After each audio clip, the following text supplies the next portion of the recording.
Shalom saudara-saudara, puji Tuhan yang lalu kita sudah belajar tentang beribadah. Sekarang kita akan memulai belajar tentang doa. 7 kali saya akan sampaikan kepada saudara. Saya mohon saudara sabar, ikutin satu persatu. Saya sengaja dengan terbeban ingin menyampaikan saudara tentang doa. Hal doa sudah umum kita sudah tahu. Tapi masalahnya apakah kita sudah lakukannya? Ya, saya mohon saudara sabar, ikutin saya terus tentang doa ini. Dalam Efesus pasal 6 ayat yang ke-8 dikatakan, dalam segala doa dan permohonan berdoalah setiap waktu di dalam roh dan berjaga-jagalah di dalam doamu. Itu dengan permohonan yang tak terputus-putusnya untuk segala orang kudus. Dalam ayat tadi kembali disinggung kata berjaga-jagalah. Stay awake, bangun dari tidur. Ya. Nah saudaraku, kita akan belajar pelan-pelan hal ini. Ada beberapa macam orang Kristen menanggapi tentang doa. Yaitu, untuk apa saya berdoa? Karena Tuhan kan sudah tahu isi hati saya, keadaan saya, kesulitan yang saya alami. Dan Tuhan sudah berjanji akan mendoakan saya di sebelah kanan Allah Bapa. Untuk apa saya berdoa? Ini orang pertama. Orang yang kedua dia katakan sudah berdoa, bahkan berdoa. Tapi Allah Tuhan tidak menjawabnya.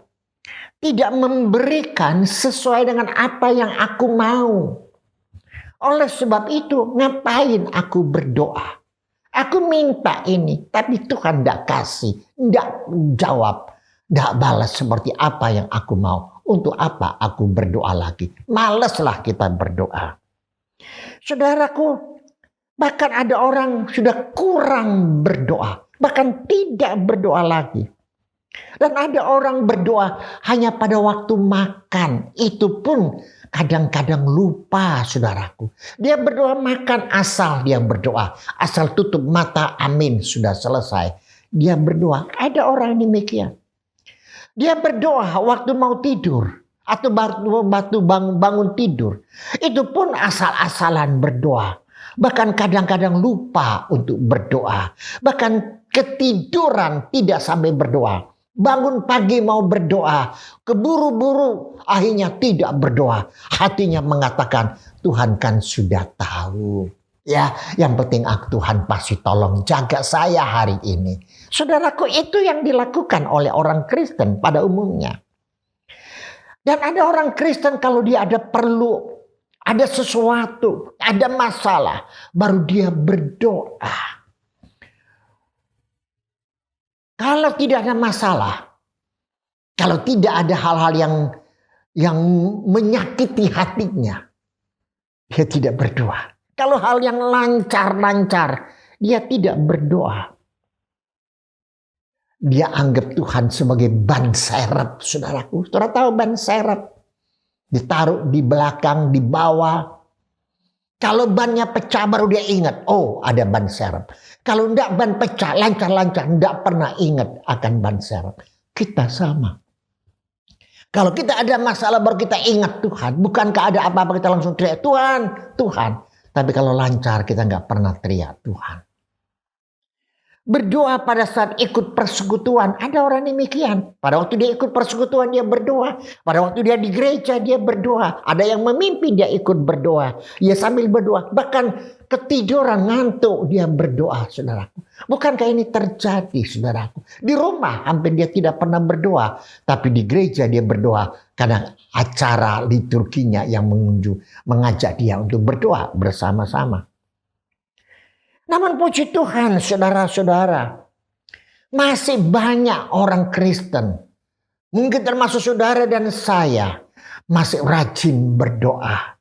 Setiap pagi dia berdoa, setiap saat dia berdoa, dia mau berangkat dia berdoa, dia melakukan segala aktivitas dia berdoa, seluruhnya dia berdoa. Bahkan dia ajak anaknya, ajak keluarganya untuk doa bersama-sama. Saya punya kenalan seorang dokter ya saudara.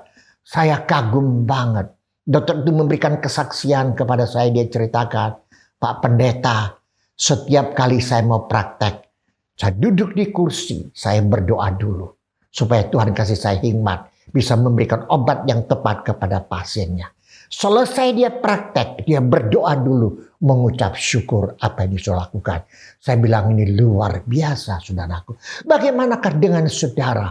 Beberapa waktu yang lalu bulan Mei juga saya sudah menyampaikan kepada saudara mengapa kita perlu berdoa. Saya tidak ulangi akan hal ini. Tetapi saudaraku, mari kita jangan seperti apa yang tadi saya katakan di atas.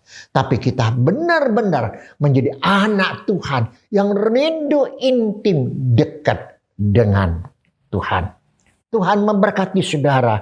Untuk berikutnya saudaraku, kita tetap akan belajar tentang doa. Apa itu doa?